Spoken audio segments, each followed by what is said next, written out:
To the right side.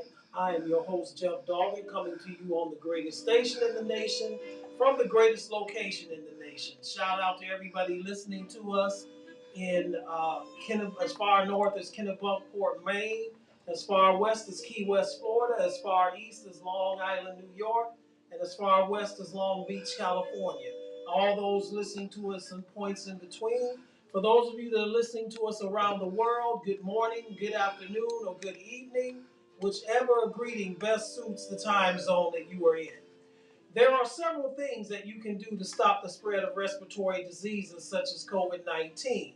Number one, wash your hands with warm soap and water for at least 20 seconds. Now, if you don't know what 20 seconds are, then sing happy birthday to yourself, and when you've completed that song, you've completed 20 seconds. Number two, wipe down frequently touched objects and items with some type of disinfectant. And you also may want to mix in some hand sanitizer in your car so that when you go to the gas station and pump your gas, you will have something to clean your hands with after you use the pump, since you do not know who used that pump prior to you using it. Number three, stay away from people that are sick, and you stay at home when you are sick. Yes, that job will go on without you being there. So please stay at home when you are sick. Number four, when you are in an enclosed area like a store or a shopping mall or a church or a movie theater or a concert hall or a sports arena, please wear your mask. And please also try to social distance. Continue to social distance. This pandemic is not over, folks. In fact, it's more from a pandemic into an endemic. So let's take all of those steps that we can in order not to continue to spread this disease. And if you have not been vaccinated already, I would ask that you would just consider getting the vaccine. And this was brought to you by the National Association of Broadcasters and this station, No Static Radio. We don't bring the static, but we sure enough bring the noise. Powered by Google and sponsored by Lamont Avenue Wines. If you are in the Cleveland area on the first or third Saturday of each month, I've got some wonderful news for you. On the first and third Saturday of each month at 6812 Woodland Avenue in Cleveland, Ohio, guess what's happening, folks? Between the hours of 11 a.m. and 2 p.m., they are giving away free groceries. That's right, free, as in nothing that you have to pay, as in they just give it to you, no questions asked. And listen, you do not have to show proof of residence. You do not have to show proof of income. You don't have to show anything except for one thing. The only thing you have to show is up, in that you show up and you will get the bag of groceries, no questions asked. Not only that, though, you also get some free clothing for both yourself and your children. So free clothing for adults and children. Now, it would be great, folks, if it just stopped at that, as at the free groceries, at the free clothing for adults and children. But no, it doesn't stop there, because between the hours of 11:30 a.m. and 1:30 p.m., guess what else is happening there? You get a free hot lunch. It's a home-cooked hot lunch, free of charge, and it is good. So listen, you can't beat that with a hockey stick, folks. You get free clothing, you get free groceries, and if you're there between 11:30 a.m. and 1:30 p.m., you get a free hot lunch. So who said there's no such thing as a free lunch? Well, if you're at 6812 Woodland Avenue in Cleveland, Ohio, on the first or third Saturday of the month, you get a free lunch. And who is this brought to you by? It's brought to you by the Greater Cleveland Food Bank, Major Care Ministries, and it's housed by Williams Temple Church of God in Christ. So we want to shout out all of those entities for the great job that they are doing. For those of you that are new to this program, where have you been? But just in case it's just your first time tuning in, this is what we do. I talk politics, I talk sports, and the issues of the day. I throw out some topics on the table. I give my take on those topics, and we invite you to call in with your take on those same topics at 216-939-5087. You do not always have to agree with me, We just ask that your takes make sense, that you stay on topic, that you don't ramble, and that, did I say it before, and I'll say it again, that your take makes sense. So here we go. This is what's on the table today, folks. We are going to talk about the midterm elections that are coming up on November the 8th, and that is democracy as we know it under threat.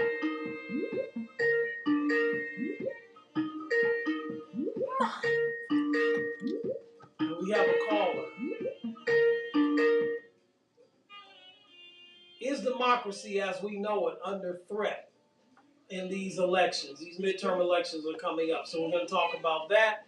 We're also going to talk about, is there a double standard when it comes to candidates for office in this country, when it comes to their fitness, if you will, to hold office? Is there a double standard? We're going to explore that. Those are our political topics. Our sports topics for the day. We're going to look at a few NFL games this week and give our thoughts on those and our prediction on those. We're also going to do a preview of the World Series that began on yesterday with the Phillies taking 1-0 lead in that. And we're also going to talk about the Cleveland Cavaliers and where they stand right now. And then, of course, as we do each and every week, we will end our show with our hero and our zero of the week. So there you go. So here we are, folks. Is democracy on trial in this midterm election? Well, let me just give you some facts here, and then I'll let you make the decision here. There are several states across this country where you have election deniers that are running for various offices across this country in various states that will make a significant impact on our democracy as we know it if they are elected into office. For example, let me just run down these states for you, because control of the Senate is up for grabs. Right now, the Democrats hold an edge in the Senate because there's 50 Democratic senators, 50 Republican senators, but because Kamala Harris, a vice president, can cast any votes that break a tie, the Democrats are actually in control. So here's the question before I talk about, is democracy really on trial? Democracy as we know it, really on trial in these midterm elections. There are a couple of pieces of legislation that are dormant right now in the Senate. And the reason that they're dormant is not because there's not interest in them, but they're dormant because there's not enough votes to overcome the filibuster for these two very important and integral pieces of legislation to be passed. And what are these two pieces of legislation, you asked, that we're talking about? These two pieces of legislation that we're talking about are following. It's the George Floyd Justice and Policing Act and also the John Lewis Voting Rights Act. Both of these very important bills that can impact society and impact our nation for the good. Voting rights to basically reestablish things that were lost in the Voting Rights Act of 1965 that were gained. Things have been whittled away throughout the years by Supreme Court actions, and then also by actions of state legislatures, primarily and not exclusively controlled by Republicans throughout this country, that have eroded away some of the voting rights that we have. So the John Lewis Voting Rights Act is laying dormant right now simply because of the fact that those who want to pass this do not have enough votes in the Senate to overcome the filibuster. So that's one. The same thing exists with the George Floyd Justice and Policing Act. It lays dormant for the same reason. Now, there was an attempt to make a compromise by Senator Tim Scott, Republican Senator Tim Scott of South Carolina, and Democratic Senator Cory Booker of New Jersey. They tried to work together to get some type of compromise on that to get this passed. But it did not happen because basically Senator Tim Scott did not want to negotiate what those proponents of the bill felt was non-negotiable, and that is the provision in the bill that allow for the suspension of qualified immunity. Now, if you don't know what qualified immunity is, basically I'll explain it very quickly in a nutshell. Qualified immunity is this, is that anytime a police officer individually or police department collectively is being sued, if that the parties that are suing the individual officer or that police department win their lawsuit, that does not come out of the pocket of the individual police officer or that particular local police department. That is paid for by the taxpayers of that community. Well, the proponents of the George Floyd Justice and Policing Act want qualified immunity removed so that they can go after individual police officers with the idea, and the assumption is that if qualified immunity is erased away, then perhaps some of the more violent and heinous acts that we've seen by individual police officers may go away when they think about, I may personally be sued and it may cost me in my personal income. The reason that I said that both of these very important pieces of legislation lie dormant in the Senate right now is that the proponents, which are the Democrats, do not have enough votes to overcome the filibuster. All right? Let's look at this. Voting rights is essential. The right to vote for every citizen in this United States is an essential right, and it should be made more easier to do than made more difficult. The reason why the John Lewis Voting Rights Act was introduced in the first place was in reaction to draconian attempts by certain Republican-controlled legislatures in states like Georgia and Texas and Iowa and places such as those states. And there's 43 states in this country where that legislation is on the table waiting to be voted on. So the John Lewis Voting Rights Act bill came up in the Senate to basically stop these elections and allow the federal government to intervene when it's an obvious case of voter suppression going on. All right? This is supported by the majority of the Democratic senators, 48 out of the 50. However, Senator Kyrsten Sinema of Arizona and John Manchin of West Virginia voted not to overcome the filibuster and to pass it. So this is why democracy is really on trial in this midterm election. You ask, why is this, Jeff? Why is it on trial now and not at some other time? Well, let me just let you know what's going on across this country in case you don't know. There are several Senate seats in key state elections that are up right now, and most of them are very close. For example, in the state of Nevada, for example, and before I give you the rundown, Chuck Schumer, who is right now is the Senate Majority Leader, Democratic Senator from New York, made a statement about 10 days ago that if they can get control of the Senate, then he's going to reintroduce the John Lewis Voting Rights Act bill so that it can get passed. So here's what we have going on. For example, in the state of Nevada, you have Catherine Cortez Masto, the Democratic candidate, running against election denier Adam Laxalt.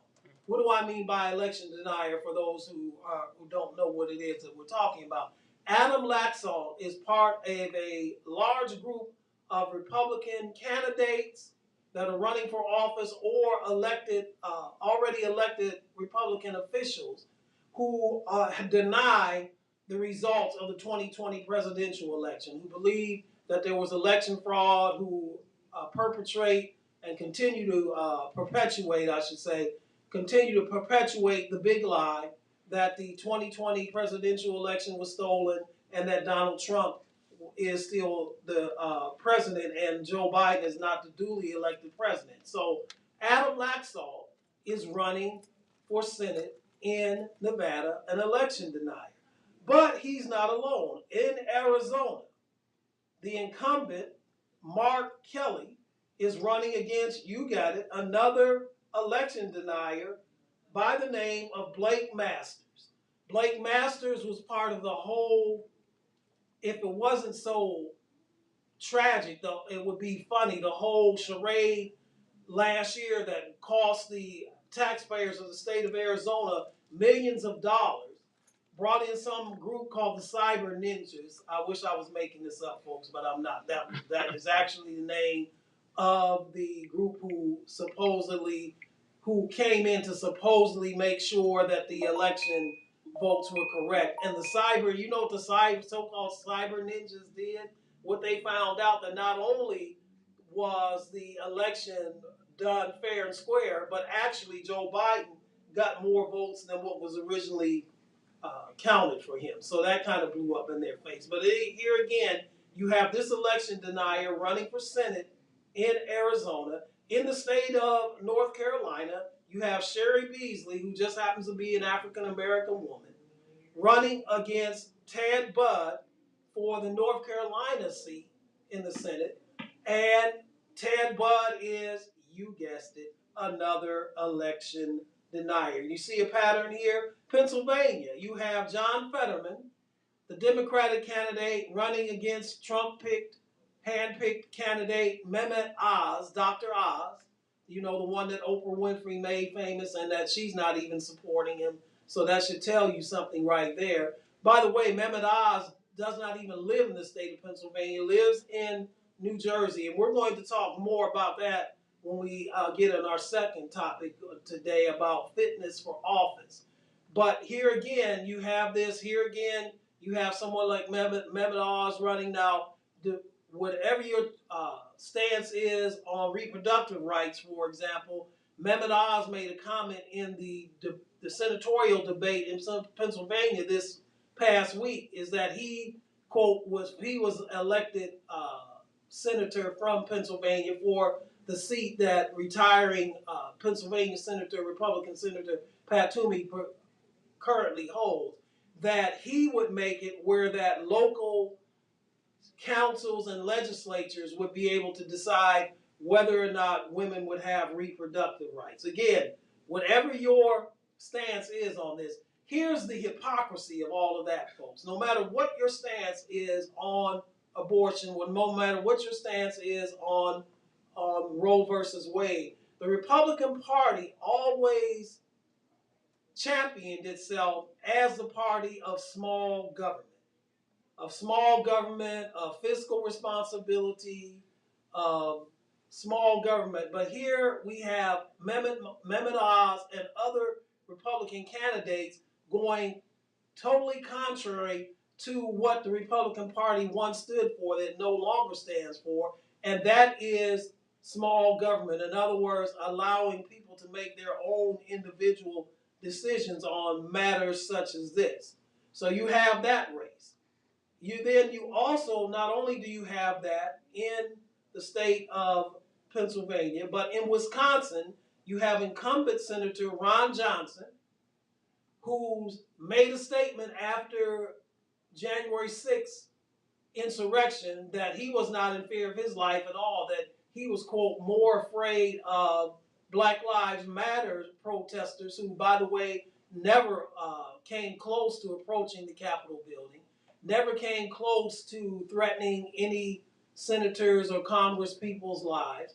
And yet he made the statement that he was more afraid of the violence from the Black Lives Matter protesters than he was from those insurrectionists who breached the Capitol on that day and were looking to hang then Vice President Mike Pence, were looking to kidnap Speaker of the House Nancy Pelosi and put her on some type of show trial and eventually execute her as well.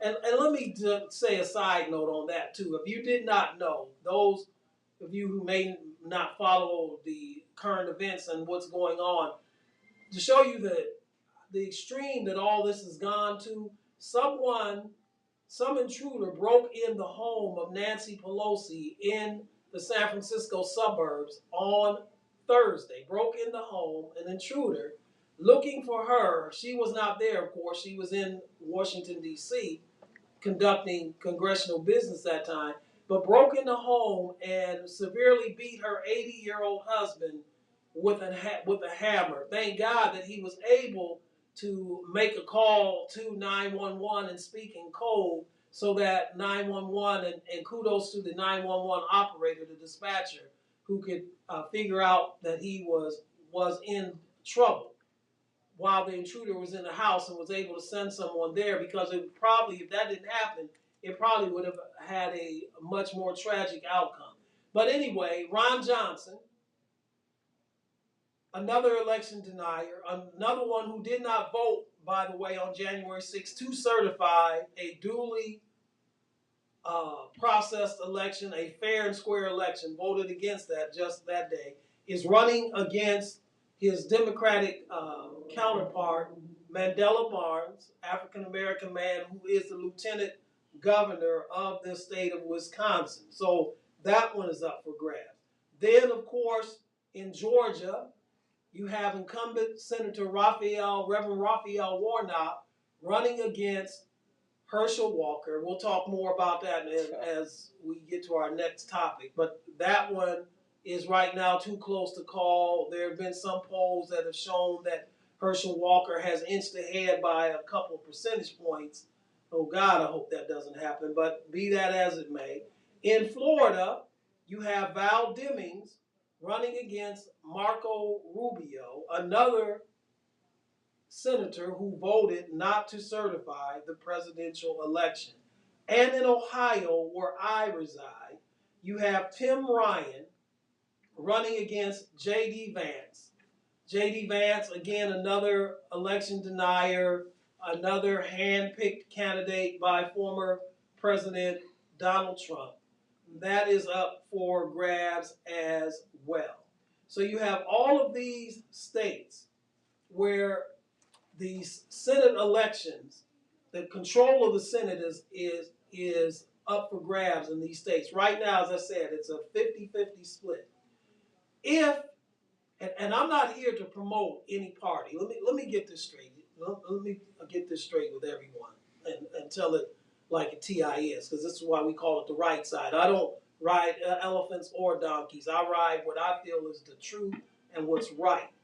But in this case, it is crystal clear that even, in my opinion, Stevie Wonder could see that you have one slate of candidates on one side that are election deniers that want to suppress the right to vote of people who they feel really don't have the right to vote, or they don't really want to vote because they know that if these individuals vote and exercise their right, that they won't be elected and won't hold elective office. So you have these people, this slate of individuals, as I gave them to you, that all of them are either outright election deniers, or they give tacit support to the fact that Joe Biden is the legally and duly elected president of the United States. But when they had a chance to vote on that on January 6th, they voted not to certify the election. And all of these candidates happen to be Republicans. And the ones that, of course, are standing for democracy, are standing for free and fair elections, are standing for the right to vote for everyone, we're standing for the passage of the John Lewis Voting Rights Act so that people's voting rights will not be suppressed. All of these just happen to be Democratic senators. And as I said in the beginning of this whole tape, the Senate Majority Leader, New York Senator Chuck Schumer, has stated about 10 days ago that if the Democrats win control of the Senate, he is going to reintroduce the Voting Rights Act. So, why did I say all of that, and why did we put all of this out here? Well, it's a very simple reason.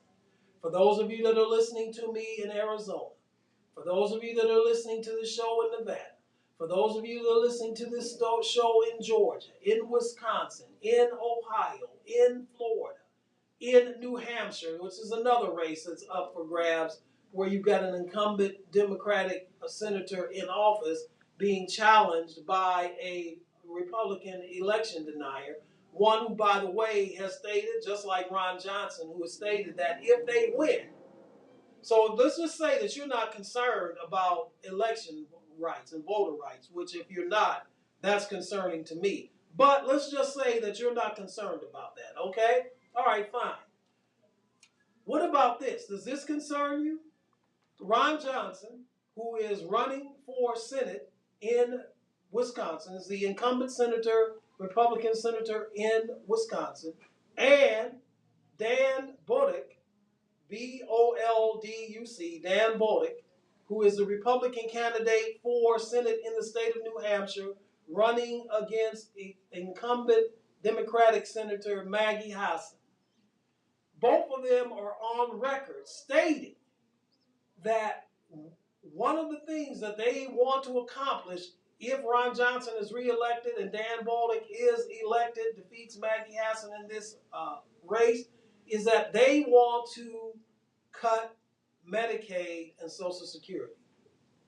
Now you say, well, that doesn't affect me. I'm nowhere near retirement age right now, so that doesn't really affect me one way or the other. Well, listen, if you live long enough, you will be at retirement age one day.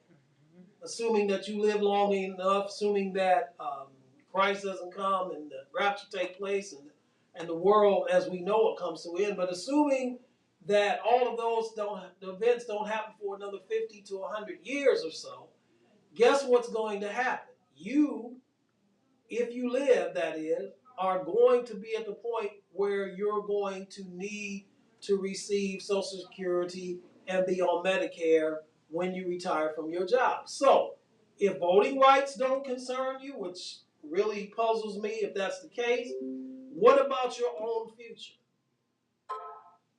Are you going to vote for your future? You say, well, I'm not really concerned about that. What concerns me right now is the economy. What concerns me is the inflation that's run rampant. Okay, let's talk about that. Gas prices have been falling for the last 2 to 3 months. The employment rate is at the highest that it's been in the last 50 years. All right?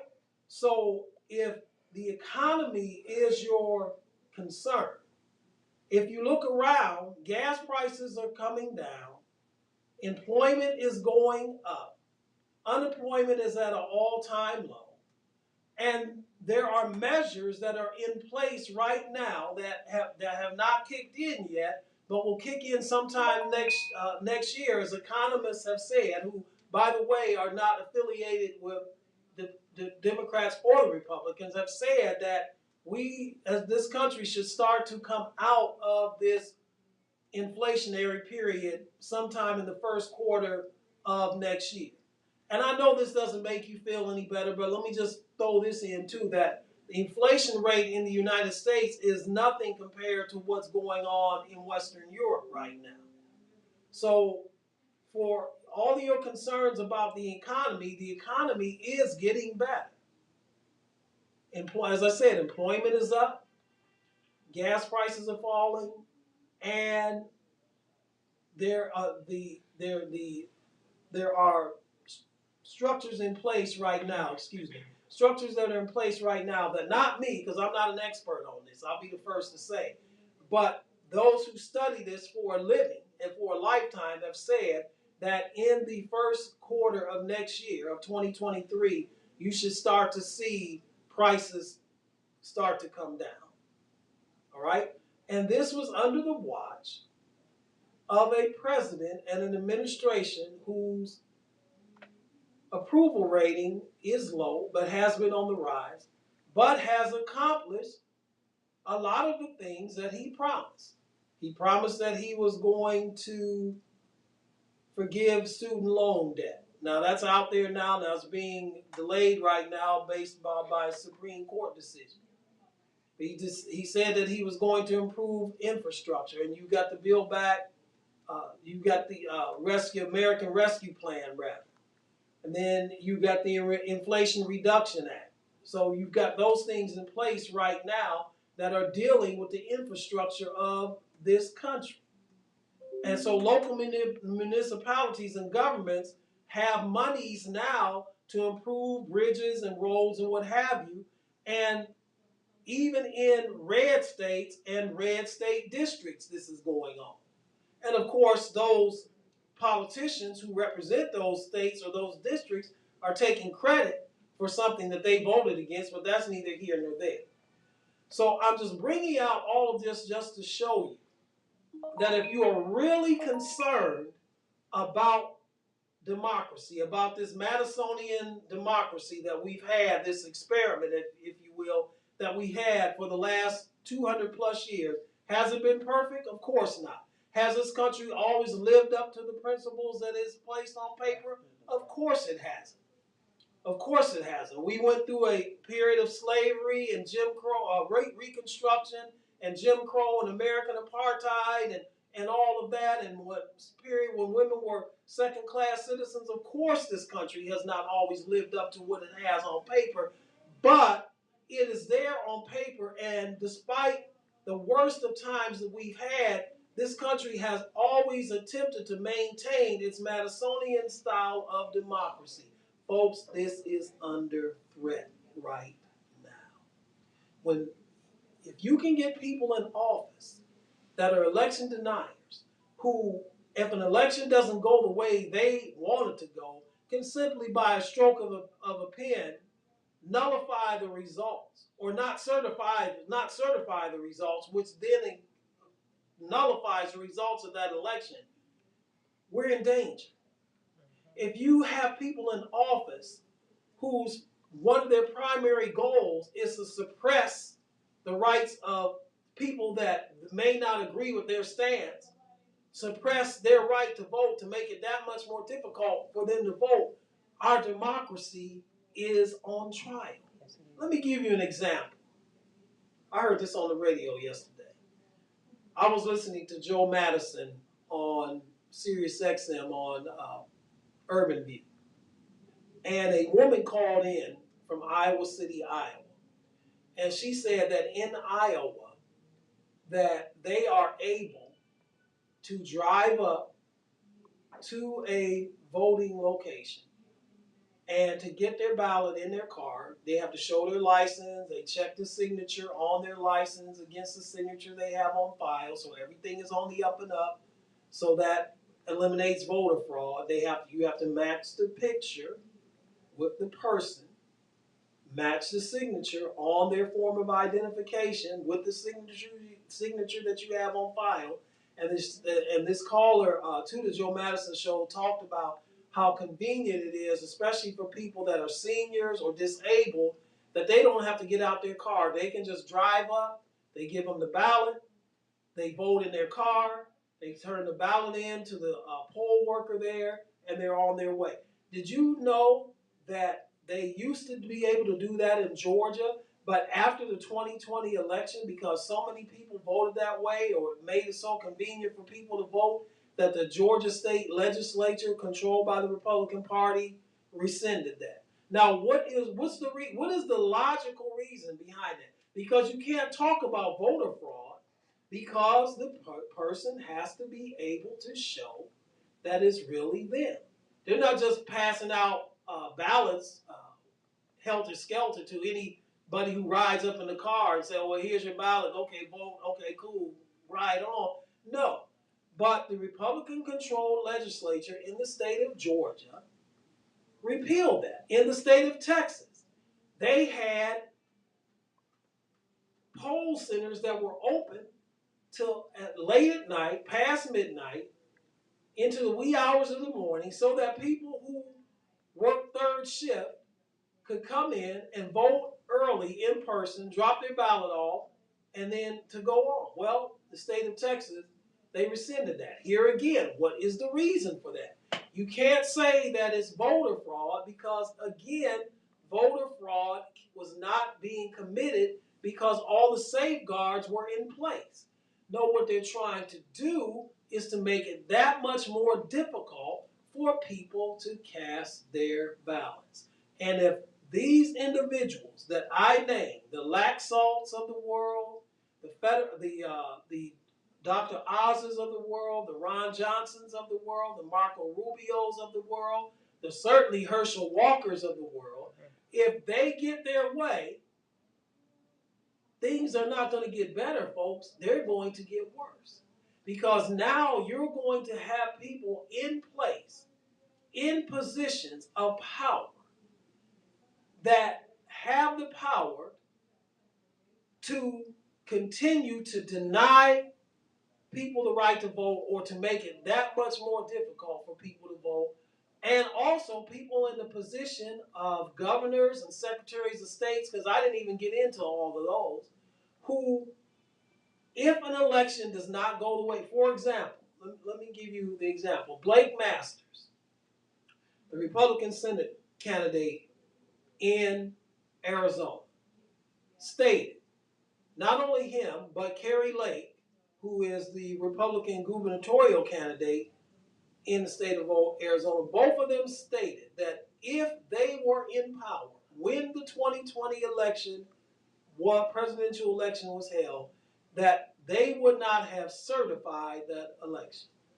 So in other words, because the state of Arizona was won by Joe Biden, even after the cyber ninjas came in, even after the taxpayers of the state of Arizona had to pay this just exorbitant amount and this ridiculous amount in tax dollars to prove something that we already knew, because they had already had 3 recounts. But that wasn't good enough. They hired these cyber ninjas. So anyway, even after all of that, I want you all to hear this. Even after all of that, do you know that Blake Masters, who is the Republican candidate for Senate in Arizona, and Kerry Lake, who is the Republican candidate for the governor in Arizona, both stated that they would not have certified that election? That tells me all that I need to know. How about you? So I'm sending this message out. I'm sending an SOS out to everybody that's listening to me across this country, but especially in these hotly contested states of Arizona, of Nevada, of Wisconsin, of Pennsylvania, of Florida, of Georgia, and yes, of Ohio, where I reside. I'm sending this message out that you have to get out and vote. If you haven't done so already, you can. Early voting has begun in all of these states right now. If you don't want to wait until election day, early voting has begun in all of these states right now. You have to get out and vote. You have to vote for democracy. Notice I didn't say vote for a party. I said vote for democracy. You have to vote for candidates that have pledged and promised to uphold democracy, who have pledged and promised to uphold free and fair elections. Because if we do not have free and fair elections in this country will turn into a fascist state. And I'm not being hyperbolic here. That's how fascist states run things. You do not have free and fair elections. And if you're going to elect a bunch of election deniers to the Senate and to the House, who can by a stroke of a pen not certify an election that doesn't go the way they think it should go, then that is the end. That is the kiss of death to this Madisonian democracy, this experiment in democracy, if you will, that we've had over for 200 plus years. That is the kiss of death to democracy as we know it in this country, and I would dare to say across the world, because America, for all of our flaws, America for all of our faults, America for all of the things that are wrong with this country, is still the standard bearer of democracy throughout this world. And our allies across the seas, England, France, Germany, etc., are watching to see what goes on here, to see the direction that we go in, because then they know that based on the direction we go in will affect the direction they are in as well. You're listening to the right side on No Static Radio. We don't bring the static, but we sure enough bring the noise. Our call-in number is 216-939-5087. 216-939-5087. Now let me just talk about some of the hypocrisy here that's going on. And I'm going to narrow this to Pennsylvania. So those of you that are listening to us in Pennsylvania, perk up your ears now as I'm getting ready to talk about your state. Republican leaders in the state of Pennsylvania, led by gubernatorial candidate Doug Mastriani, who chartered a bus to go down to the Capitol on January 6th, who participated in what happened on January 6th. Now, to be fair, there's no evidence that he breached the Capitol, but he's an election denier. He helped charter the Stop the Steal bus from Pennsylvania that went to Washington on that fateful day.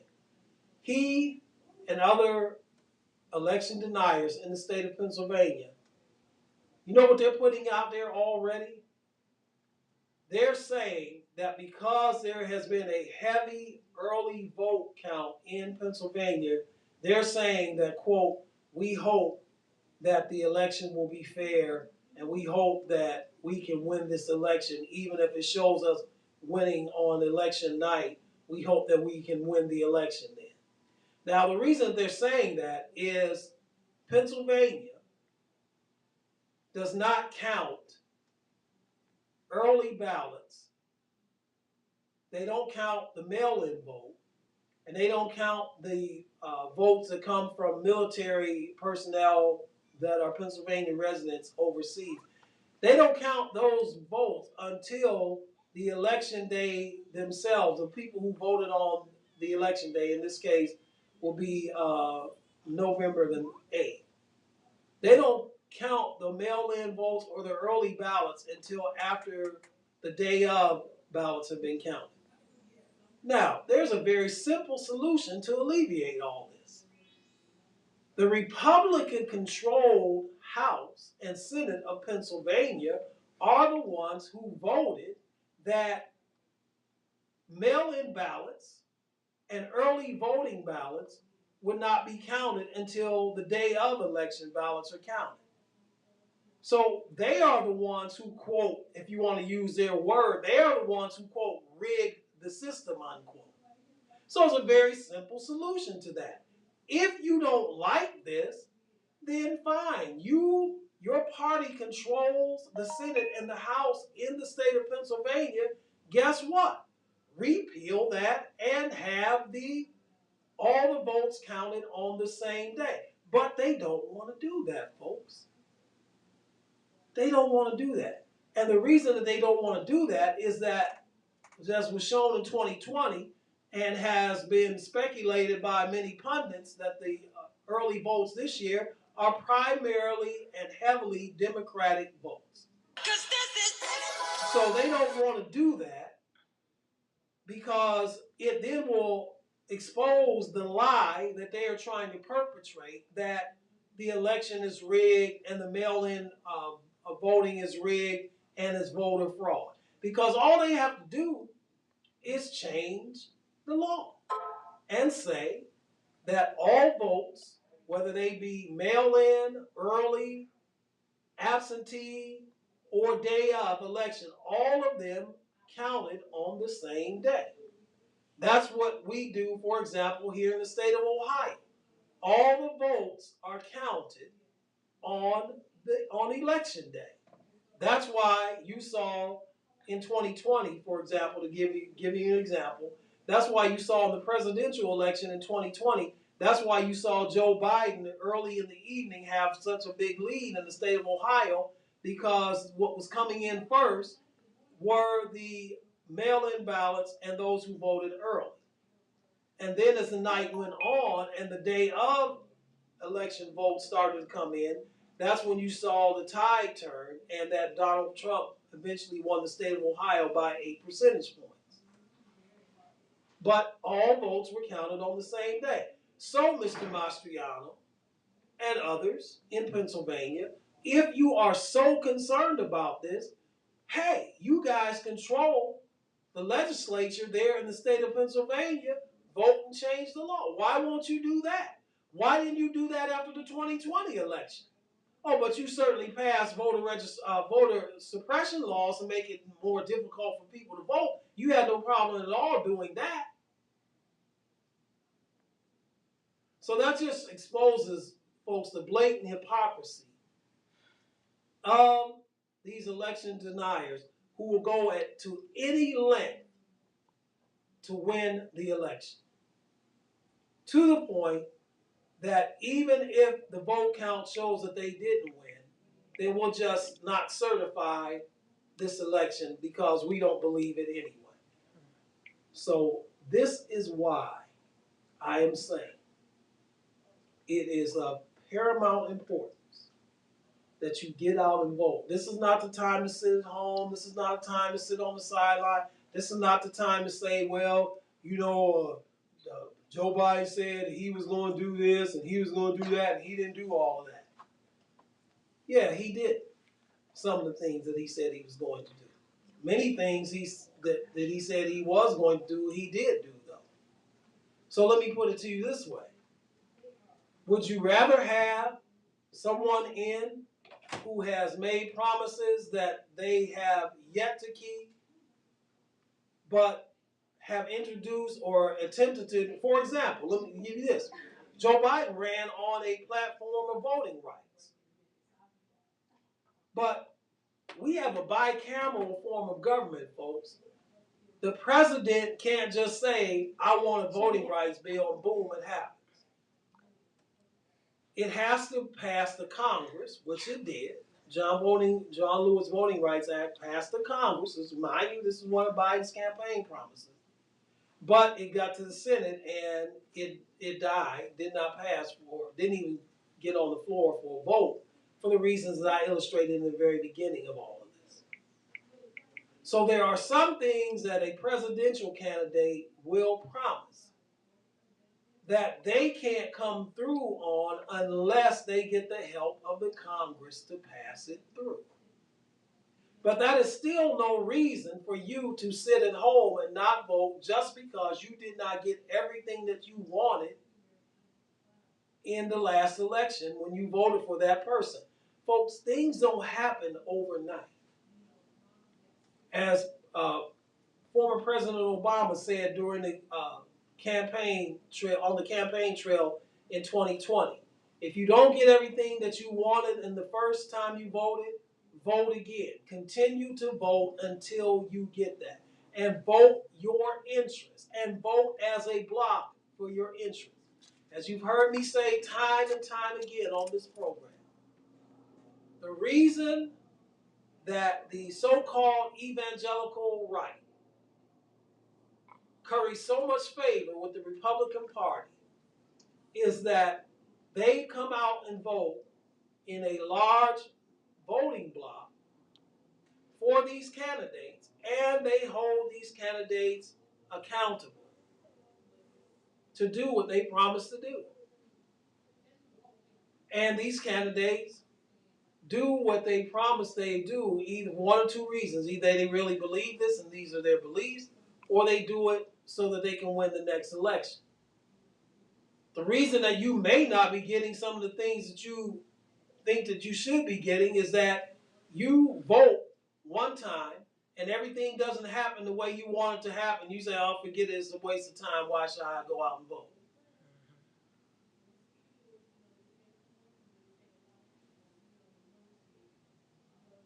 This is why we need to teach civics again in our public school system. Most public school systems, to my knowledge, don't teach civics. They don't teach how our government works, which then gives you an uneducated voting block. People don't know how the government works, rather, then they don't understand that, that a bill gets introduced in the House, has to pass the House first, then goes to the Senate, has to pass the Senate, and then it can be signed into law. Well, Joe Biden said he was going to forgive student debt. Well, he did through a executive order, which, by the way, we explained this on the program before, but for those of you who are new to the program, executive orders, the strength of them are is that the president can do it. The weakness of them are is that when that president is out of office, the next president can rescind that executive order because has not been written into law.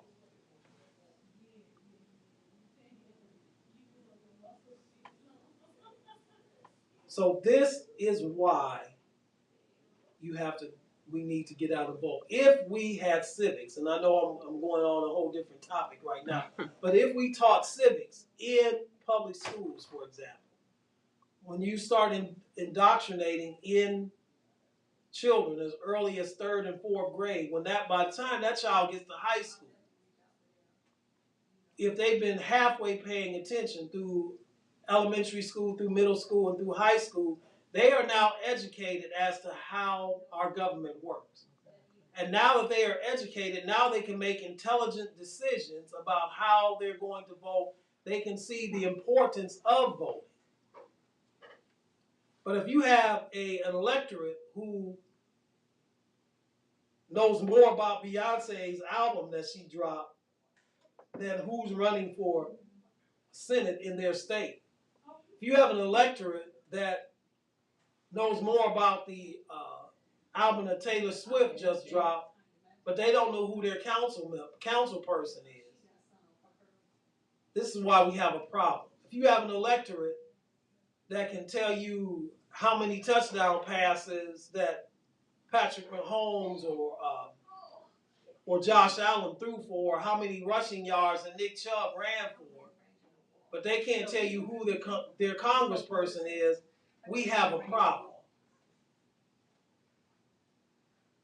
And that problem shows up in such low turnouts in our elections. And let me say this to you, and then we're going to take a top of the hour break. Let me say this to you for all of you that are listening. Well, I'm not really into politics. Politics don't really mean nothing to me. They're all corrupt. I'm not into it. Well, listen, you may not be into politics, and politics is into you. Because politics determines your property value of your house, what type of school system you're going to have, what type of health care you're going to have, what type of police and fire you're going to have, what type of taxes that are going to be paid for businesses in your neighborhood.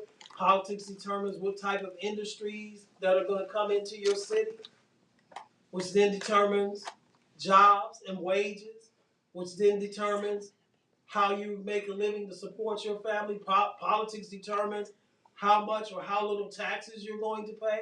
Politics determines everything from the womb to the tomb.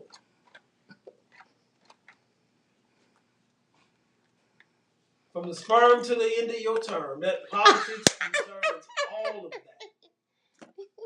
And so for you to sit around, say, well, I ain't really into that because they all corrupt anyway. It don't make no difference who I vote for. And you know what? Then you get exactly what you deserve. And listen, if you sit at home this November on your AZZ, of course, if you're probably not listening to this show, though, if you're one of those. But just in case you are, if you just fell on this show by happenstance, you say, who's this crazy fool on the radio talking right now? If you sit at home on your AZZ this election cycle and don't vote, and these election deniers, and these voter suppressionists, and yes, some of these even white supremacists get into elected office, then you know what? In the words of the old Negro spiritual, you better not say a mumbling word. Okay. You have a choice. You can either be a registered and active voter, or you can be a propaganda and slogan promoter. That's your choice.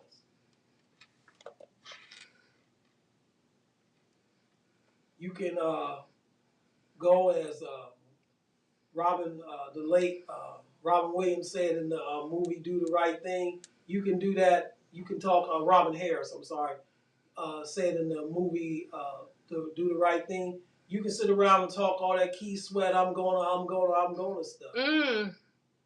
Or you can get up and do something. It's in your hands. The type of government that you want, the type of representatives that you want is not left up to somebody else. It's left up to you. But if you don't do anything, then yeah, it is left up to somebody else. And so you let people get in, and all of a sudden you wake up November 9th, 2022, but it looks like this country looks like November 9th, 1950, then the type of government you got no one to blame but yourself. You're listening to the Right Side on No Static Radio, where we don't bring the static, but we sure enough bring the noise. Our call-in number is 216-939-5087. 216-939-5087. We're going to take a break right now. In the second hour, we're going to, right off the top, talk about who is fit to run for public office. Because that question came up this week after the Pennsylvania senatorial debate. I've got an interesting take on that you may want to hear. Be right back at you. Not getting no rest unless the baby sleep.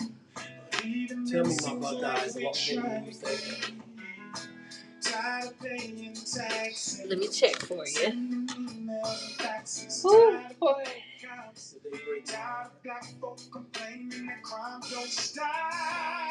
Yes! Yes!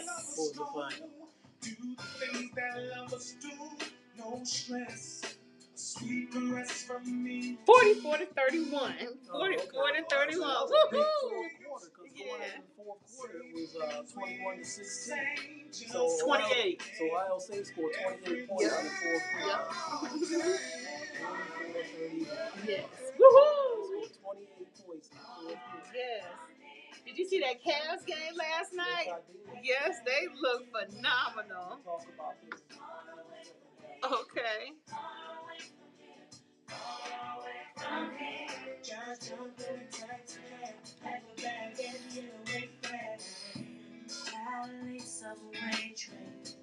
That undeserved fame, tired of watching something.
Has violence happened to you or your family? Violence can affect your life in ways you can't see. Violence can affect the way you eat, sleep, and cause you to lose focus, feel angry, afraid, or even use drugs or drinking as a way to escape. But we're here to tell you that violence doesn't have to keep hurting, and you can change your life starting now with help from the Trauma Recovery Center. We want you to take control of your life because today can be the day. The Trauma Recovery Center offers real help for real needs in real time. They offer services for food, clothes, safety, emotional support, and a whole lot more. So listen, don't let violence control you. You can break free and TR seeking help. The number's on the screen, and if you're listening, 216-644-5487. They will come to you wherever you are. They're free, they're 24/7, and they're confidential. So look, if you want out and you don't know where to start, call the Trauma Recovery Center. The Trauma Recovery Center will help you take back your life after violence started today. Call today. Get the help you need today. I can guarantee you that if you call today, they will respond in under 5 minutes. Call today. They offer real help for real needs in real time. 216-644-5487. The Trauma Recovery Center of Northeast Ohio, also affiliated with the Center for Families and Children. And finally, every week here at No Static Radio, we like to spotlight Our History 365. And the spotlight of Our History 365 is about our history. And we want to share that with you 24/7, 365 days of the year, because knowing our history is quintessential to making the proper steps in life, to making sure that not only our children are well versed in knowledge on our contributions to the world, but that we build a better and stronger and broader society with each other and abroad. So here on today's show on Our History 365, I want to spotlight and introduce some and reintroduce the others. Lewis Howard Latimer, born September 4th, 1848, left this earth December 11th, 1928, was an Afro-American inventor and patent draftsman. His inventions included an evaporator air conditioner, an improved process for manufacturing carbon filaments for light bulbs, and an improved toilet system for railroad cars. In 1884, he joined the Edison Light Company, where he worked as a draftsman and wrote the first book on electric lighting. I want to pause there and take a moment to urge you all to go and research that book. Go to a library, buy it on Amazon. Go and purchase the Edison Electric Light Company book, please. Part of us doing this Our History 365 is knowing the truth about our history. I urge you to go read the truth about our history in that book. But moving along, so the Lewis H. Latimer House, his landmark former residence, is located near the Latimer Projects at 30 through 41 137th Street in Flushing, Queens, New York City. So Mr. Latimer, of course, was born in Chelsea, Massachusetts. He's the youngest of 4 children. And George Latimer was his father, of course, and Rebecca Latimer was his mother. And before Lewis was born, his mother and father escaped from slavery in Virginia and fled to Chelsea, Massachusetts on October 4th, 1842. The day they arrived in Boston, George was recognized by a colleague of his former slave owner and was arrested a few days later on October 20th. Wow. 1842. George's trial received great notoriety. He was represented by Frederick Douglass and William Lloyd Garrison. He was eventually able to purchase his freedom and live with his family in Chelsea, Massachusetts.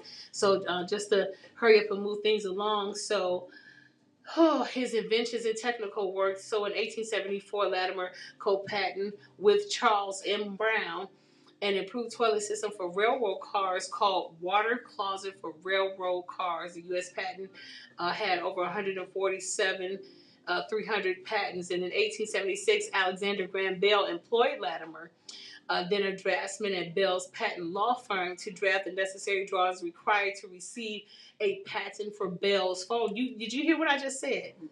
Yeah. In 1876, Alexander Graham Bell employed Latimer, then a draftsman, at Bell's patent law firm to draft the necessary drawings required to receive the patent for Bell's telephone. In 1879, he moved to Bridgeport, Connecticut, and was hired as an assistant manager and draftsman for the U.S. Electric Light Company, a company owned by Hiram Maxim, a rival of Thomas Edison. Please go look up Hiram Maxim and find out why. While Latimer was there, he invented a modification to the process for making carbon filaments, which aimed to reduce breakages during the carbonization process. This modification consisted of placing a filament blanks inside of a carbon envelope during carbonization. While in England, on behalf of the Maximum Light Company, he taught the entire process for making Maxim lights, including glass blowing, in 9 months in order to get the factory up and running. In 1884, he was invited to work with Thomas Edison. Along with the work he did with Edison, he was also responsible for translating data into German and French, as well as gathering information. Latimer also developed the forerunner of the air conditioner called apparatus for cooling and disinfecting. And in 1894, Latimer pursued a patent on a safety elevator which prevented the riders from falling out and into the shaft. And in 1924, after a board of a patent control dissolved, Latimer went on to work with Hammer and Schwartz until he retired. Look here, I could go on and on and on, but you guys, please, if you don't want to go to the library, it's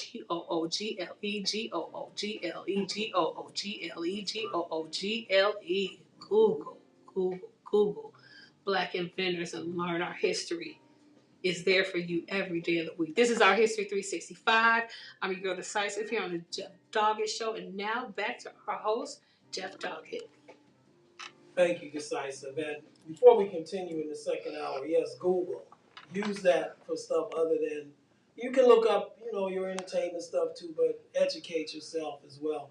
I wanted to dispel a lie before we really get into what we're going to do here in the second hour. And you hear this lie that's basically is put out by media sources on the left, in the middle, and on the right.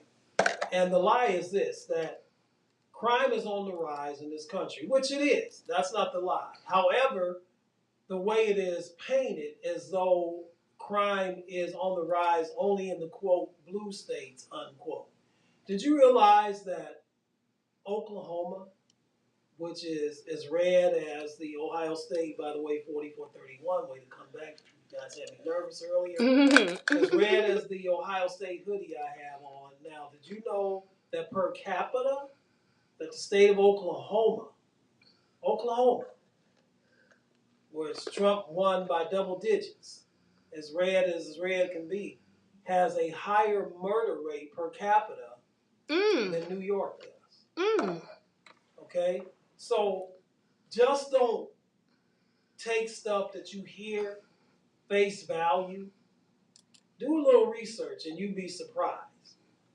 In other words, use Google and you can find out a lot of things out there to displace a lot of misinformation you're getting. So very quickly in the first hour, we talked about the importance of the midterm elections, that democracy is on trial in these. We'll very quickly run through our endorsements. These are not partisan. Yes, all these candidates are Democrat, but listen, the reason that this show is endorsing them is not because of their party, but because of where they stand on maintaining democracy. So, in Nevada, we are on the right side, endorsing Catherine Cortez Masto for Senate. In Arizona, we are endorsing incumbent Mark Kelly for Senate. In North Carolina, we are endorsing Sherry Beasley for Senate. In Pennsylvania, I'm going to talk about that in just a moment, we are endorsing John Fetterman. In Wisconsin, we are endorsing Mandela Barnes. In Georgia, we are endorsing Raphael Warnock. In Florida, we are endorsing Congresswoman Val Demings. In Ohio, we are endorsing Congressman Tim Ryan. And in New Hampshire, we are endorsing incumbent Senator Maggie Hassan. Those are the senatorial candidates that we are endorsing here on the right side. And again, it has nothing to do with party affiliation. It has everything to do with democracy and whether we're going to continue to have free and fair elections in this country. Because if the election deniers get in, we're not going to have it. So we're going to start the top of the second hour with this topic, and that is this. This topic that we're going to start in the second hour is I almost laugh when I say this, but is there a candidate fitness double standard? Is there a candidate fitness double standard? And here's why I raised that question. And you're listening to the right side. Our call-in number, by the way, is 216-939-5087. Please feel free to call in with your takes. Love to hear what you thought about what we talked about in this first hour. Or if you want to jump in the first hour, rather, if you want to jump in on these topics here in the second hour, please feel free. But is there a double standard when it comes to candidate fitness? Here's why I raised the question. This past week in Pennsylvania, there was a debate, the one and only senator debate, between candidates John Fetterman, who is the Democratic candidate for Senate in Pennsylvania, to replace the retiring Republican Senator Pat Toomey, and his Republican counterpart, Dr. Mehmet Oz. And for those of you who do not know, 5 months ago, Mr. Fetterman suffered a stroke. Okay, and there was some question then as to whether he was going to be able to continue in his campaign, but he did.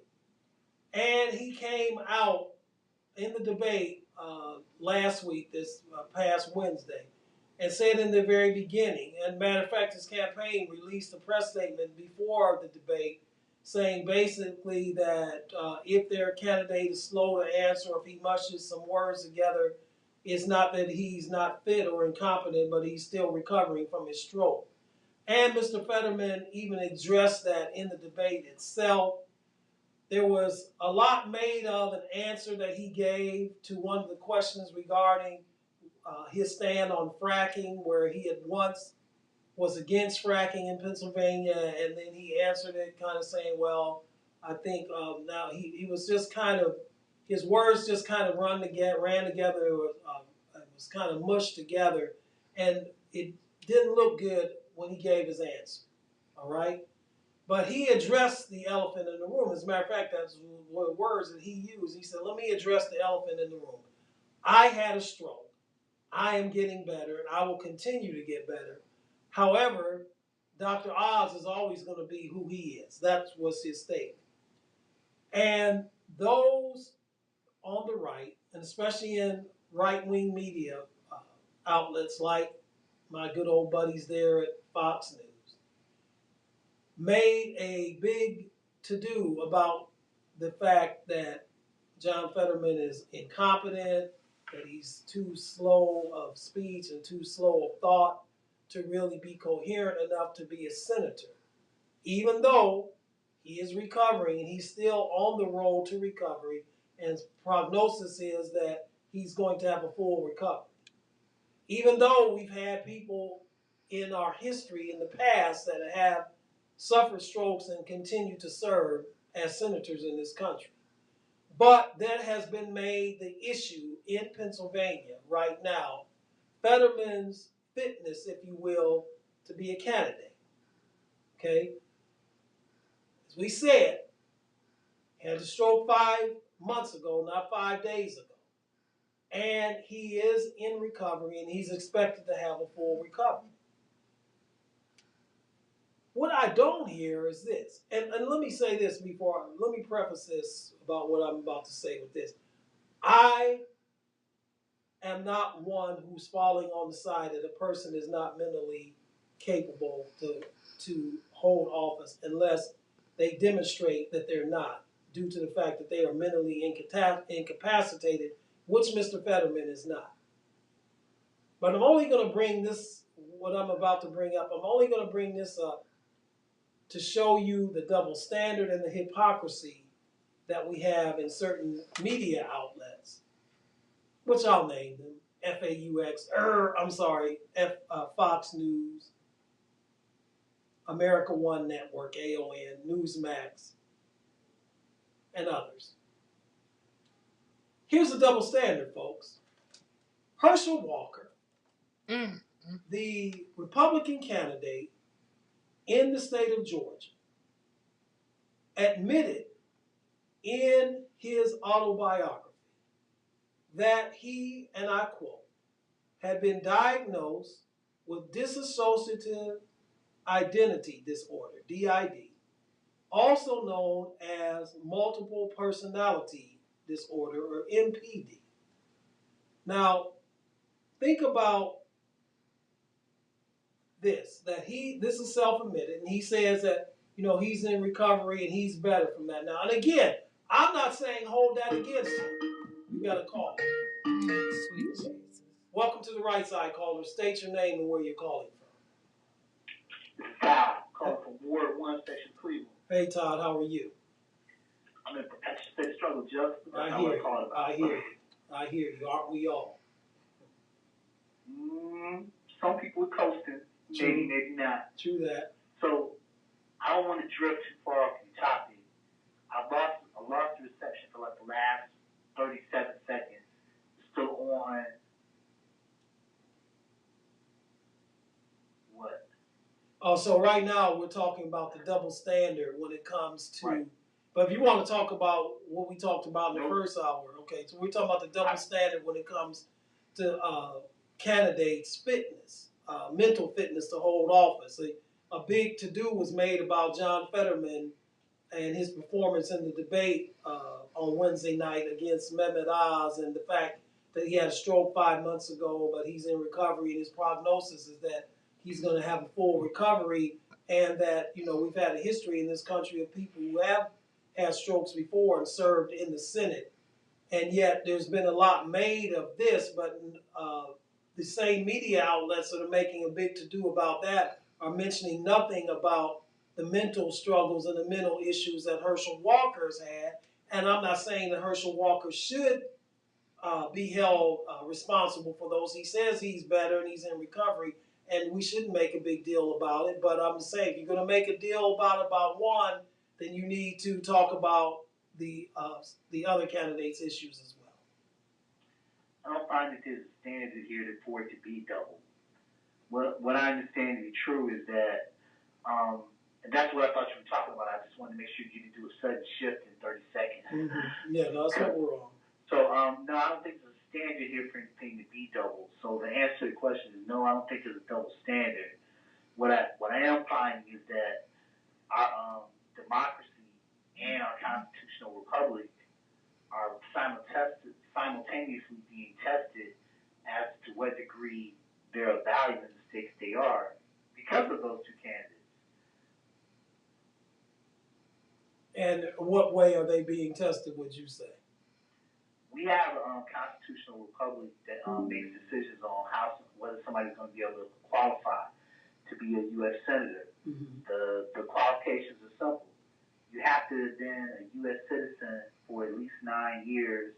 You have to have lived in the country you have to have been a U.S. citizen that's been a U.S. citizen for 9 years and lived in the country for that time period.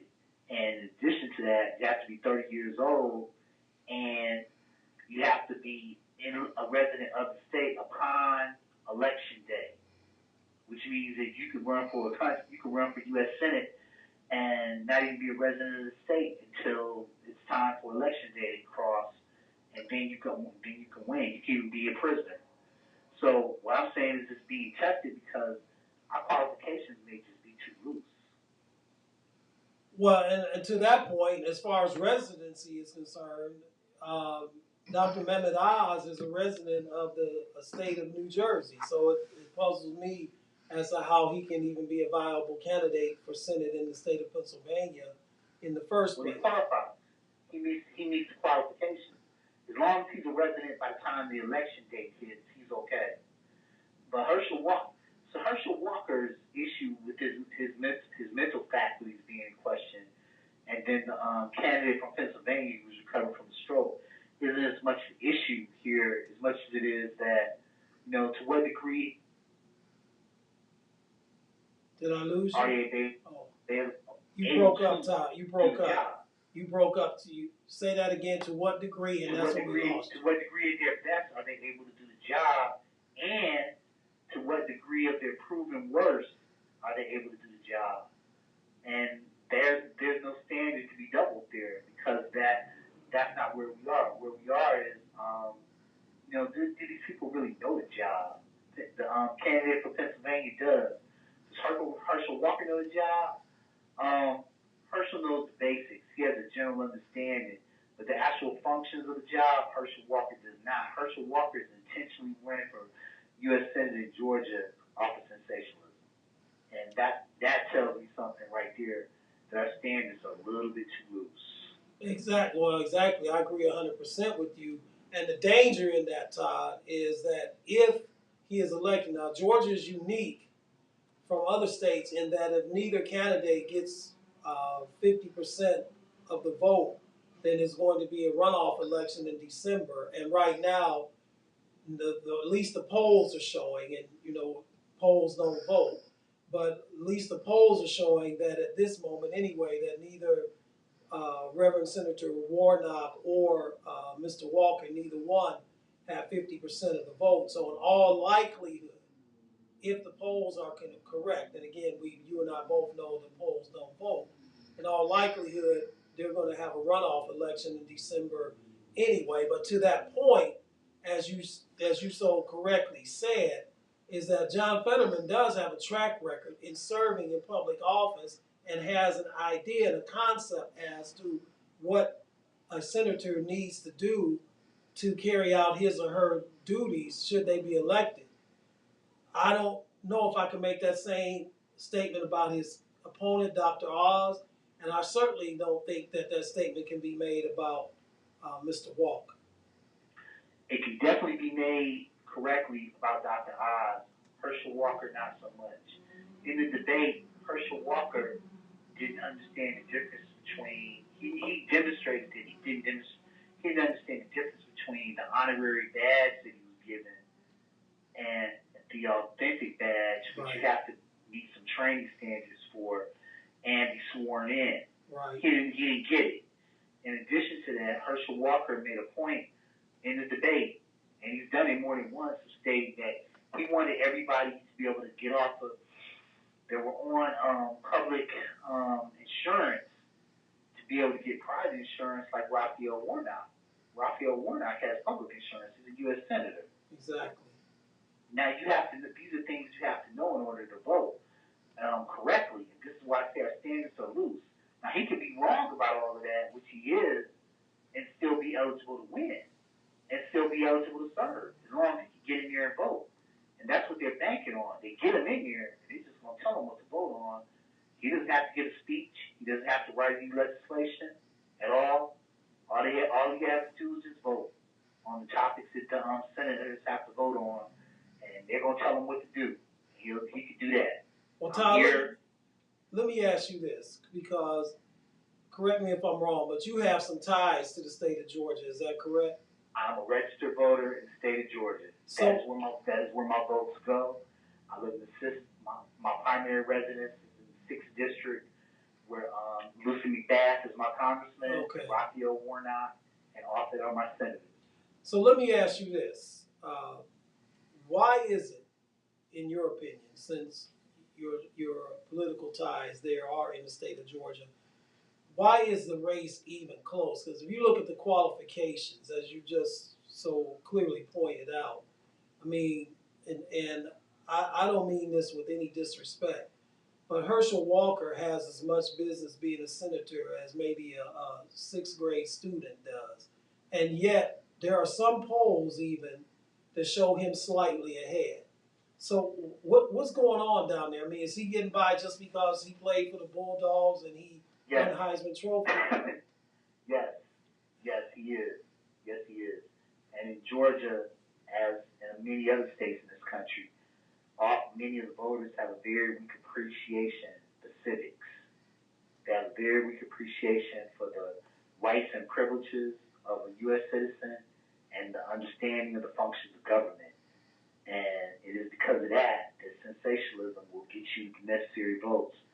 As long as you meet the basic qualifications, which you've already stated are kind of loose, and you can get into office and you can get a $100,000+ a year job. So what That's is the reason why. what is your feeling? What is your take? What are your feelings about what's going to happen there when it comes to the Warnock Walker race and also the Stacey Abrams Brian Kemp race there?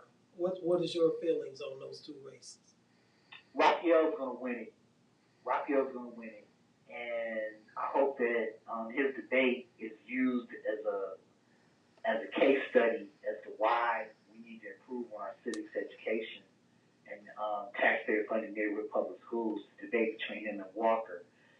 Stacey has the problem of running against a very confident, conservative, white man. He's confident. Mm-hmm. Stacey's the better candidate for the job. In fact, all the votes that have been registered, and then I think Georgia has like 1 million people that have already voted. Yes. That's primarily because of Stacey. Right. Stacey got so many people registered to vote, whereas Brian Kemp was working to reduce the vote because a high vote does not work well for a Republican candidate. Exactly. And that's the same reason that as he was Secretary of State, he was disqualifying people that should have been disqualified for concern is they might vote for Stacey. He did that in 2018. He purged like 75,000 people off the voting rolls, and the majority of which were voters of color. Let me ask you this too, because this has been really a phenomenon in the state of Georgia. And you're listening to the right side on No Static Radio. We don't bring the static, but we sure enough bring the noise. There was earlier this summer discussion about how some early polls showed that there was crossover voting going on, that the majority of black men voters in the state of Georgia were supporting Reverend Warnock in his bid to maintain his Senate seat. But a percentage of those same black men that were voting for Reverend Warnock were crossing over and voting for Brian Kemp or not voting for the governor's position at all. Has that been your observation? And if so, why is that? Why do you think that type of crossover is going on? The polls, and this is where a lot of people have problems with polls. The pollers were asking very skewed questions, and they weren't coming to the conclusion that black men were voting one way or the other, as much as what they were coming to the conclusion on what the questions were that the black men that were posed to the black men. So if you went to see what the questions were, you could see why somebody might look at it and say, "Oh, a lot of black guys are going to vote Herschel Walker." If that's what you were looking at, just based on the question. Mm-hmm. But if you were looking at the historical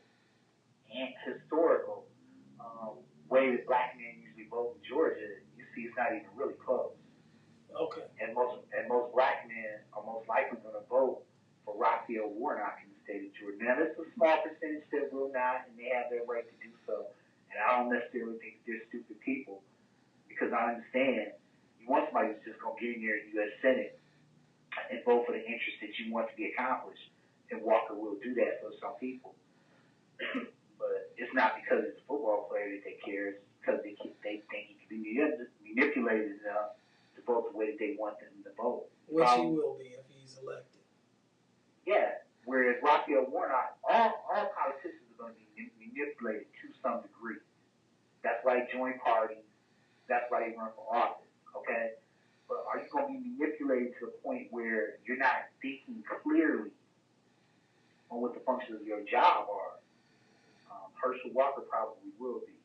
Raphael Warnock will not. Raphael Warnock has an exceptionally good social economic resume for the well-being of his community. The work that he's trying to put together on reducing the cost of insulin are things he was doing before he was even holding political office, and he was talking about when he and I were both at Morehouse together. this is what you see about Raphael Warnock's work for the social economic well-being of the state of Georgia has been Raphael Warnock since he was at least 20 years old. I can tell you that being a student with him. Okay, okay. He's in his 50s. We're in our 50s now. Herschel Walker, not so much. Yeah, and of course, it's been well documented what Herschel Walker's activities were in these last few years or so, many of which he's denied. And even though there's evidence to the contrary of that, it still doesn't make a difference. And I think, Todd, that's what I was talking more so about the double standard, where Herschel Walker is held to one set of standards, and yet the same people that overlook the misgivings, if you will, of a candidate like Herschel Walker, or the contradictions of his statements that he makes, do not, and I'm talking more so media outlets now. People are going to vote the way they're going to vote. Some people are voting for party line regardless. Mm-hmm. But media outlets. And that's foolish too. Well, yeah, it is. That's why I say vote for what's right, not for, don't just vote straight party line. You vote for what's right. Vote for who is going to represent you best. Vote for what you feel is the most important issue. Right now, personally, I think the most important issue, in my opinion, is the maintaining of democracy, the threat to democracy in this country, gun laws, reform of gun laws we have in this country. So that's what's going to be my main motivation as to who I'm going to vote for. But yeah, I'm in agreement with you. Never vote blindly, just a party line, because again, you need to do research in the candidates and see where they stand. Our country allows what we call debates to occur when most of the time they're just showcases. They're not actually good, well-structured debates. And this is another reason why I say the Warnock and Walker debate should be held up as an example why we should improve on our civics education. Do you really want a candidate that is going to do the best work as it applies to the functions of the job? If so, they should be debating the public, not each other. They should have a list of questions that well-educated people on the topics that are being posed can go back and forth with them about those specific topics, which requires them to be themselves better educated on the topics and not be allowed to do things like what Herschel Walker did, like pull out a prop. Exactly, and I'm glad the moderator checked him on that. But Todd, you and I both know, and what you say is true, but you and I both know that even in those, quote, town hall debates, unquote, that most of the time, the candidates don't answer the question that's asked. They find a way to continue to expound on their talking points instead of actually answering the question that was asked, which is, as a viewer of these and someone who is into politics as much as I am, but to be quite frank with you, gets very frustrating at times when a question is asked and is posed to you by a person of the public in the town hall debate forum, and you still don't answer the question, and they're really never penalized for it. Okay, yes. Well, that's because town halls are showcases too, Jeff. They aren't actually strict debates. A lot of people would say that. They would say those are debates. Well, no, they're not. They're showcases too. And I agree with you regarding the civics. I don't know if you heard the end of the first hour, but I said that one of the things that we need to do in the education system in this country is start in teaching students civics, from the third grade, from as early as third grade on, so that by the time they reach high school, they're educated and knowledgeable of the political system and the system of government that we have in this country, so that they can then begin to make intelligent decisions upon who are they going to vote for, how they're going to vote, and have an understanding of why they should be voting. And be more engaged, because this is more important, and be more engaged in between the vote as citizens. There are things that a well-educated educated person on civics education would know to be engaged in between the vote and prior to the vote. The vote only takes a few moments. There's things that a good citizen who has a good civics education knows they're supposed to be engaged in, prior to and in between. And you're right, third grade to 12th grade, 2 years municipal government, third and fourth, 2 years county, fifth and sixth, 2 years state, seventh and eighth, and then ninth through 12th, federal government and selective foreign governments that influence U.S. foreign policy. And you will get a better voter, you'll get a longer voter, and you'll get a more engaged citizen.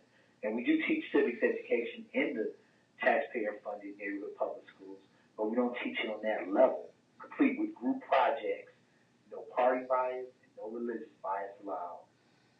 Exactly.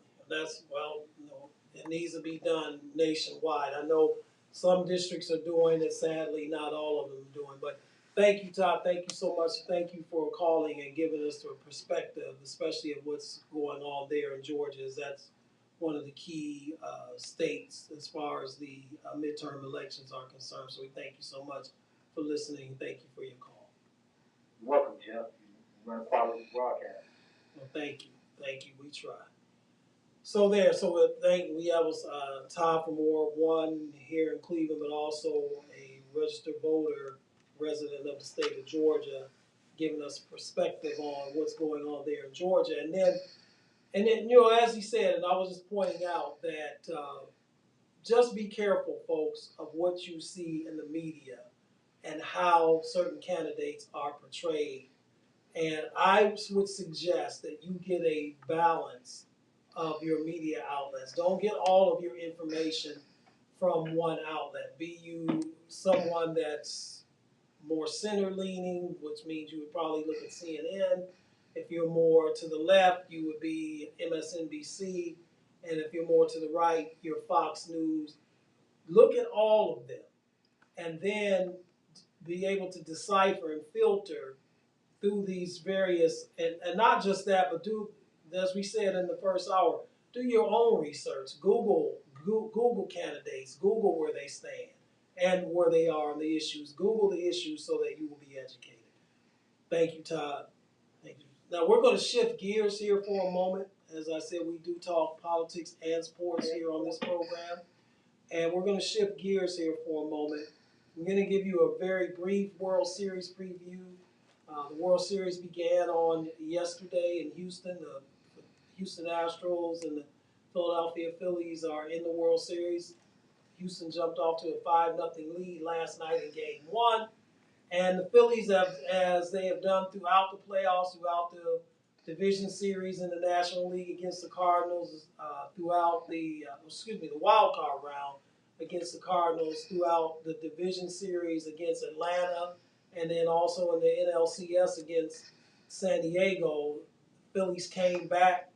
Their offense with former MVP Bryce Harper, Nick Castellanos last night, JP Realmuto hit the go-ahead home run in the 10th, and they continued to fight back and to make life difficult, and they did that last night to the Astros and came back and won Game 1 6-5 in extra innings.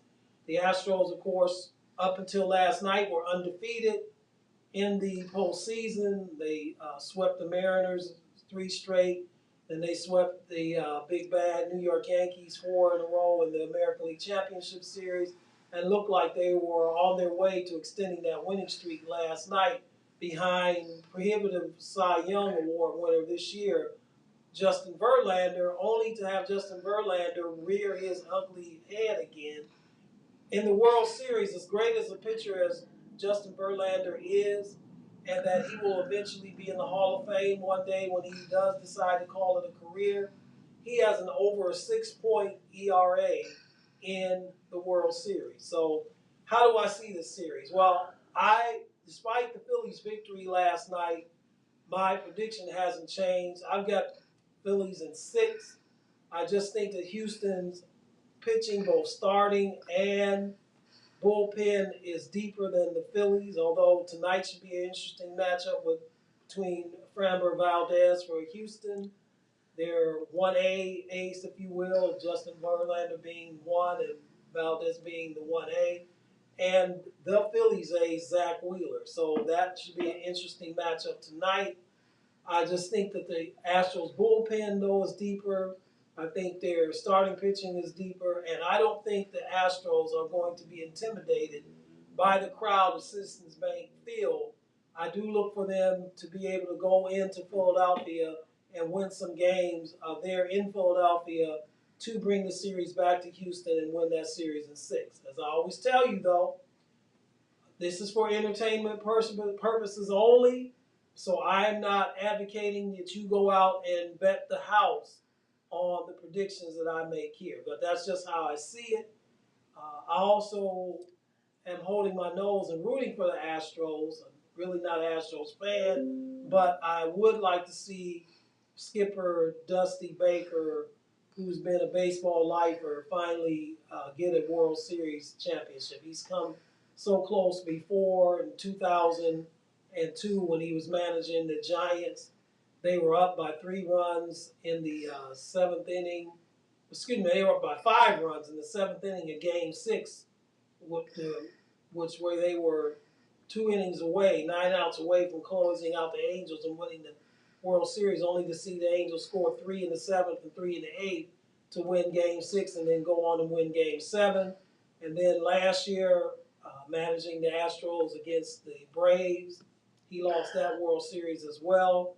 And as well as in 2019 when the Astros played the Washington Nationals. So I like to see Dusty Baker get a ring. Sorry, Philly fans, but you know, taking my fandom out, if you will, and looking at it objectively, I'm picking the Phillies to win that series. I want to talk about the Cleveland Cavaliers. Cleveland Cavaliers. Oh, we have a caller. Caller, welcome to the Right Side. Caller, state your name and where you're calling from. Hey, hi there, Jeff. Hi, Maria. Hi, Jonathan. I'm calling from Hudson, Ohio. Hey, and Jeff, you're just the topic that you're about the Cavaliers. My question to you is this, Jeff. The outstanding victory that last night for the Cavs. The Cavs believe they belong with the Eastern Conference elite, and now have a signature win to back it up. So my question to you, Jeff, what is your take on the Cavs' early success this season? And I'll listen, okay? Okay, so especially so let's start with last night's game, and you're right, it is a signature win. Now some may say it's too early in the season to talk about signature wins, but think about this, Jonathan. The Cavs were down 15 points in Boston at the home of the defending Eastern Conference champions, a team that took the Warriors 6 games in the finals last year before finally succumbing to them. They gave up 75 points in the first half. And let's just look that the Celtics were poised to throw the knockout punch, if you will. But to their credit, and to me this is a reflection of the coach, but also a reflection of who I think is a heartbeat of their team, even though he just joined the team. He's only played 4 regular season games with them, and that's Donovan Mitchell. As a reflection of the personality of the coach and also of Donovan Mitchell, the team did not give up. They went back to, as they say, playing Cavaliers basketball, which is defending, playing good defense on the defensive end, limiting the Celtics to 1 shots, cleaning up on the offensive boards as both Evan Mobley and Jared Allen had double-doubles, and then raining threes. And listen, the Cavs have the potential to be one of the top 5 offensive teams in the league once they get healthy. Now, you look at it this way. They made that comeback last night on the back and the strength of the shooting of Donovan Mitchell and also Karis LeVert, who Karis LeVert showed up last night. I was starting to wonder when we were going to see the Karis LeVert that we saw prior to the trade last year. Now, he says he's finally fully healthy, that he wasn't fully healthy last year when the trade was made, so that's another weapon that you have. And Karis LeVert and Donovan Mitchell, I don't know if you know this, Jonathan, did something that has never been done in the regular season by two players on this team, and has only been done once before in the postseason, and that is two players scored 40 or more points in the same game. Now, last night it was Mitchell and LeVert, and the only other time it was done was, of course, was in Game 5 of the 2016 Finals when LeBron James and Kyrie Irving both also went for 41 points apiece in that game. So I look at last night's game as a game where, again, it's early to send messages, but I think the Cavs sent a message last night to the Eastern Conference that we're a team to be reckoned with. They haven't even they're not even scratching the surface yet as far as gelling as a team. As I said, their lead guard, their point guard, Darius Garland, has played basically a little less than one half of one game of this season. So you figure when he comes back, when Ricky Rubio comes back in December, and the team starts to gel, when players know their roles, because right now they're kind of filling it out. They're in a filling out process right now. I know there were some questions about Evan Mobley and getting him involved in the offense and where are they going to find shots for him. So when they start to gel and each player knows his role, and if they can avoid the devastating injuries like they had last year when Jared Allen especially went down and missed the last 17 games of the season, then I think that this team, last week on the preview show, I picked them to finish sixth in the East. But after 1 week, and I know this is a very, very small sample size, we're not even 1/10 of the season yet. But I'm ready to readjust that. I think the Cavs can finish fourth in the East this year with the goal of winning at least one playoff series this season. Again, that all depends on health. But if I'm looking around the league this year, teams that I had above them, and again, I keep having to say small sample size, but the Brooklyn Nets are 1-4 right now. They couldn't spell defense if you gave them a dictionary and pictures to show them that. The Sixers are struggling out the gate, trying to find their roles, trying to keep James Harden from playing Houston ball, because their first few games of the year. Now, they did get a big win, a huge win in Toronto last night. But for the most part, their offense this year has been James Harden going back to playing the way he did when he was in Houston, which won't get you anywhere. As I said, Brooklyn is struggling right now. I don't see, as Brooklyn had deep defensive problems last year. It's not as though they have a track record that, after a few games we'll get it together and we'll play defense. Their defense is atrocious. And so, yes. Are you considering the depth? Are you considering the depth of the benches of the three teams that you think will finish in front of the Cavaliers, and the depth of the benches? Oh, this is Todd again. Spoken may finish behind Cavs, because when you consider the depth of the benches, I would say Cavs might finish sixth most likely. Well, okay, let's look at it. I didn't know you were back on the line, Todd. So let's look at it. Okay, so we got both of you. Mm-hmm. Okay, good. So let me answer your question then, Todd. So I got Milwaukee, Boston, and possibly Atlanta ahead of the Cavs. So let's look at the depths of the benches of those teams. So Milwaukee, when they get healthy, because right now Chris Middleton is out. So Bobby Portis is starting right now. He'll go back to the bench. So you look at the bench they have, where they'll be bringing Bobby Portis off that bench, where they'll be bringing Grayson Allen off that bench, where they'll be bringing Connaughton off of that bench as shooters. So their bench is deep, plus they have the experience of deep playoff run and 2 years ago winning the title. So that's why I like my Milwaukee as the number 1 seed. Number 2 seed, the team that they beat. Huh? That's a reasonable pick. I'm listening. Number 2 seed, Boston, a team they beat last night.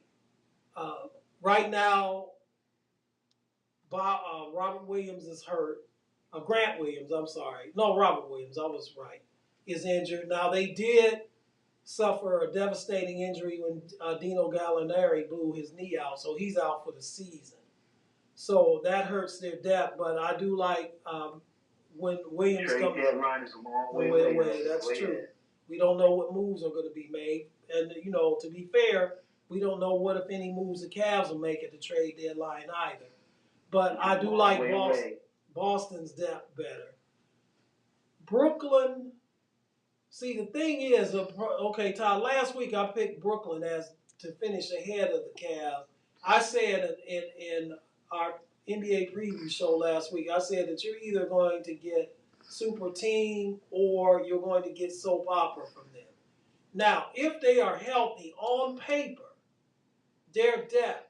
As a matter of fact, I know LeBron would kill to have Seth Curry and Patty Mills on his team, but his team's not going anywhere. But you look at their depth with Patty Mills, with Seth Curry, with the who they can bring off the bench there, possibly, maybe, but I just think the lack of defense on that team, the lack of defensive effort, the lack of commitment to play defense, they can't go out and outscore everybody.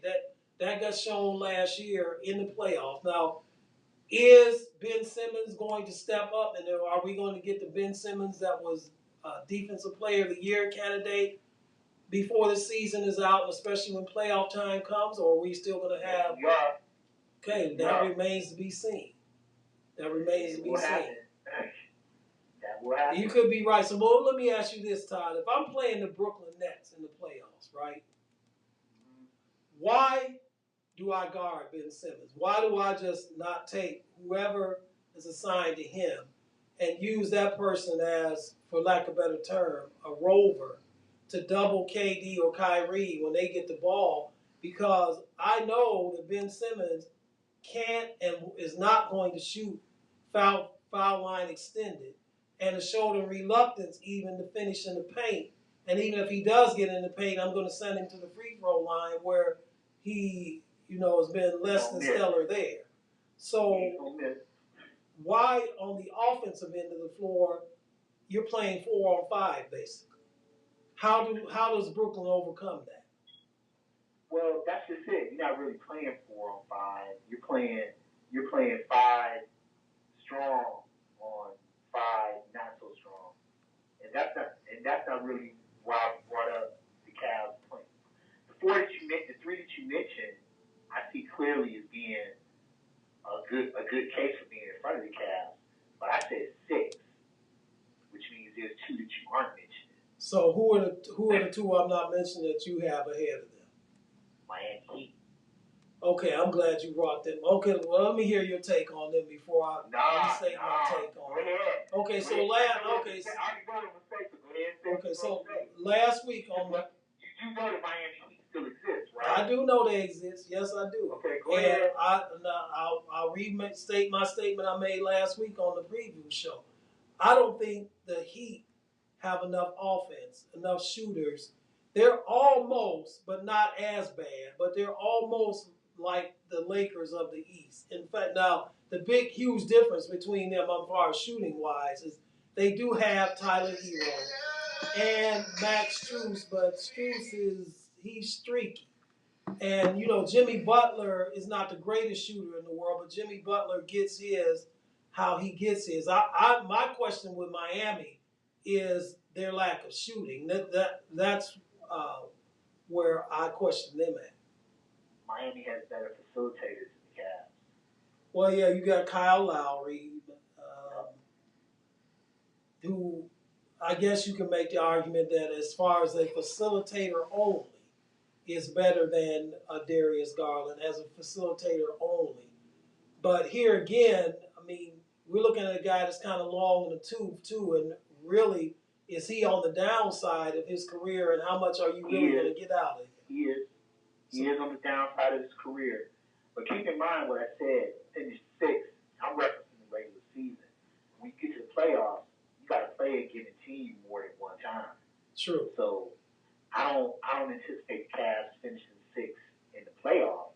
I think Cavs making a good run for the Eastern Conference far as regular season, I see the Cavs as being the 6th seed because there's a lot of things that are going to go on these teams that have some better quality players than the Cavs prior to the trade deadline. And the Cavs have some injury prone dudes. They do. That can get healthy in enough time to make a good run in the playoffs this year because they know their bodies a little bit better as pros than they did before. Okay? And then they get. But you know, Todd, for not to interrupt, but Todd and Jeff, I think one of the keys is going to be for all these teams near the end of the season, how healthy is your team? And I think that plays okay. Okay, but we never know that situation because remember, Jeff, when you took at the end of the season for the Cavs last season, they had some key injuries which caused them not to, to be in the playoffs, Right, and to that point, very quickly, because we're almost. I'm looking at the clock. We're almost at the end of the show, and okay, if you guys call back next week, we can continue this. But to that point, before Jared Allen went down, and Evan Mobley went down too, before they had those two injuries last year, the Cavs were 15 games over 500, and they were a game and a half out of the number 1 seed. But then when Allen went down, Mobley went down, and then Darius Garland, after the All-Star break, didn't play. He was injured. That's when their season basically went in the tank, and that's why they were in the play-in. So health is such an iffy thing. We don't know what the health status is going to be, obviously. But if the Cavs can somewhat avoid the injury bug, at least avoid it to the point where they've got players out 2-3 weeks, almost a month, like Darius Garland, like Jared Allen, both were last season. If they only miss a few games here and there, then they, and I look at the talent on the roster now, is better than what it was last year at the time when they were at that point. Now, of course, you can make the argument, I think I'm probably feeling you, Todd, on this, is that, yeah, you had Laurie Marketing last year too. You don't have him this year. True that, but I like Donovan Mitchell better. But if the Cavs, I know it's a big if, but if the Cavs could have remained healthy last year, I don't think they would have been in the play-in last year. They might have been a top 4 seed last year. So if that's the case, and their talent is better this year, I don't know. They just have to strengthen their bench. They have to strengthen their bench, which means they're going to have Kevin Love at the end of his contract. It's the time to move him. Possibly, but then who are you going to move him to? I mean, I know who could use him, but I don't want anything that they've got. And who could use him would be the team that plays at the Crypto Center. And I'm not talking about the Clippers, but I don't want anything that the Lakers have. So, and then he provides a service for them too. So it is interesting. But listen, guys, we're really literally out of time now. It's 5 o'clock now, so we got to close. So I thank you both for calling and listening. Call next week, and we can pick this up at the beginning of the show because I'd like to explore this even more. But thank you. All right. You've been listening to The Right Side on No Static Radio. We don't bring the static, but we sure enough bring the noise. I want to thank all of you that are listening and called in. And before we close, as we do on each show, I want to give our hero and our zero of the week. Our hero of the week are poll workers across this country who, sadly, in some cases, are literally putting their lives on the line so that democracy can go forward. Threats have been made. You have people showing up at polling places dressed in military garb with bulletproof vests and helmets and et cetera on, is trying to intimidate poll workers. So poll workers across this country are our hero of the week. Our zero of the week is conservative talk show host, blogster, sometime comedian, Steven Crowder. Steven Crowder is our zero of the week because he said on his broadcast yesterday, and I quote, talking about Vice President Kamala Harris. Now, no matter how you feel about these people, you should always respect them. And Steven Crowder said on his broadcast yesterday, and this is why he's the zero of the week, that Kamala Harris was, quote, a generic ethnic whore. He called the Vice President of the United States a generic ethnic whore. So let's think about her ethnicity and then decipher then what type of whore he was calling her. The fact of the matter is she's not that in the first place. That's very disrespectful rather, to any woman to call her something like that out of her name. And for him to say that is the reason why he's our zero of the week. You've been listening to The Right Side on No Static Radio. We don't bring the static, but we sure don't bring the noise. We're here every Saturday from 3 p.m. to 5 p.m. And right now I see that my time is up. Thank you very much for your time. And until next Saturday at 3 p.m., Shalom.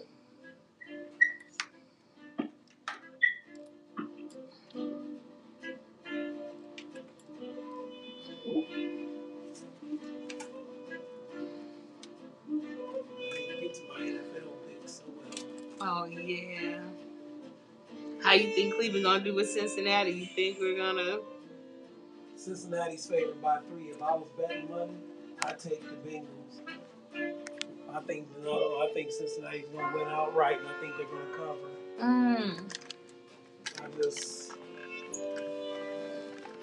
I don't have any faith in the Browns. They haven't shown me anything to have faith in. Yeah. I hope I'm wrong. Yeah. Okay, I'll lock you in. All righty. You have a good one. Be safe. All righty.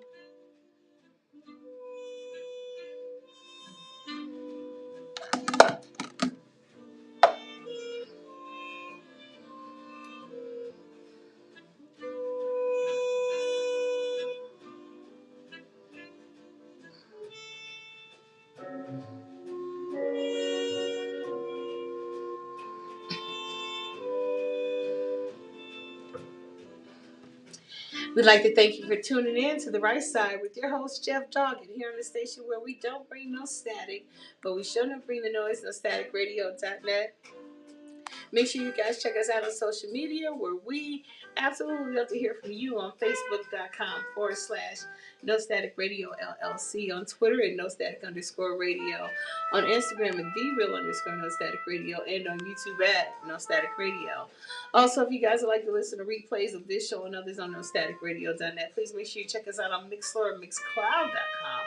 Just type in No Static Radio, all one word, in the toolbar for replays of this show and others, and for continuous streaming. That means no refreshing. Just sit back, relax, and wait for your next show to come up.